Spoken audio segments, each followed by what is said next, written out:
आज से 50 साल पहले 20 जुलाई 1969 को अमेरिकी अंतरिक्ष एजेंसी नासा ने अपोलो 11 मिशन के तहत पहली बार चंद्रमा पर किसी इंसान को भेजा था। इस मिशन के साथ ही नील आर्मस्ट्रॉन्ग चंद्रमा पर पहुंचने वाले पहले व्यक्ति बने थे।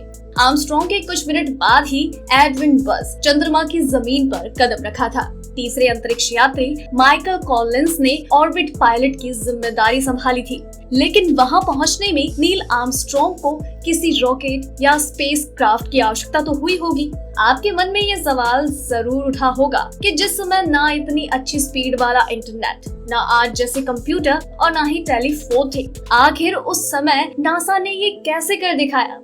तो चलिए जान लेते हैं इन्हीं सवालों के जवाब। लेकिन अगर आप ये भी मानते हैं कि नासा का अपोलो 11 मिशन फर्जी था और उसके बाद आज तक इंसान चांद पर क्यों नहीं गया, तो उसके लिए कमेंट बॉक्स में हमने नीचे एक लिंक पिन किया है, जिस पे जाकर आप देख सकते हैं और आपको अपने इन सवालों के जवाब मिल जाएंगे। अपोलो 11 में 3 बूस्टर रॉकेट लगे हुए थे, जो एक के बाद एक स्टार्ट होना था। पहले बूस्टर रॉकेट का काम सिर्फ इतना था कि वो यान को निश्चित वेग प्रदान करे और उसके बाद यान को पृथ्वी के ग्रेविटी फोर्स से बाहर निकालना। इसका काम खत्म होते ही अपोलो 11 यान से अलग हो गया।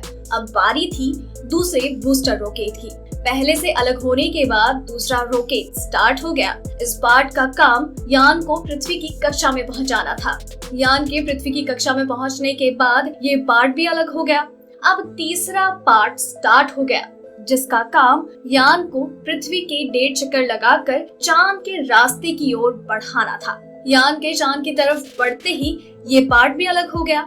अब बारी थी यान के सबसे मेन पार्ट एलम की। इसके 2 पार्ट थे, एलम और सीएसएम। जैसे कि अभी चंद्रयान 2 मिशन में ऑर्बिटर चांद के चक्कर लगा रहा है और विक्रम लैंडर नीचे उतरकर चांद पर प्रयोग करने गया है। जिस तरह से चंद्रयान मिशन में जिसको ऑर्बिटर बोला जा रहा है, उस समय उसको सीएसएम बोला जाता था। सीएसएम पहले से चांद के चक्कर लगा रहा था और सीएसएम को छोड़कर एलम को चांद पर उतारना था। जैसे ही यान चांद की कक्षा में पहुंचा, सीएसएम एलम से अलग हो गए, जिसमें नील आर्मस्ट्रॉन्ग और बज़ एल्ड्रिन मौजूद थे और तीसरे अंतरिक्ष यात्री माइकल कॉलिंस ने ऑर्बिट यानी सीएसएम की पायलट की जिम्मेदारी संभाली थी, जो चांद के चक्कर लगाता रहा।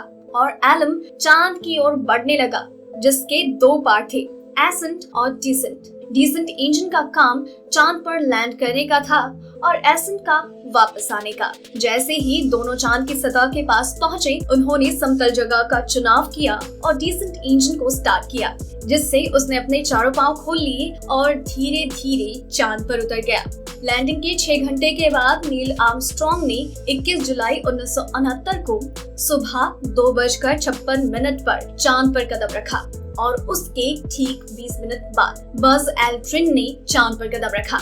अगर आप ये जानना चाहते हैं कि ये यान चांद से वापस कैसे आया था, तो इसके लिए नीचे डिस्क्रिप्शन में एक लिंक दिया गया है, जिस पर क्लिक करने के बाद आपको इससे जुड़ी और भी जानकारियां हासिल होंगी। अगर आपको ये रिपोर्ट पसंद आई तो इसे लाइक और शेयर करें, साथ ही अपने व्यूज हमें कमेंट करके जरूर बताएं। डेली ट्रेंडिंग न्यूज की रिपोर्ट सब्सक्राइब करें हमारा चैनल ऐसे ही लेटेस्ट और इंटरेस्टिंग न्यूज के लिए।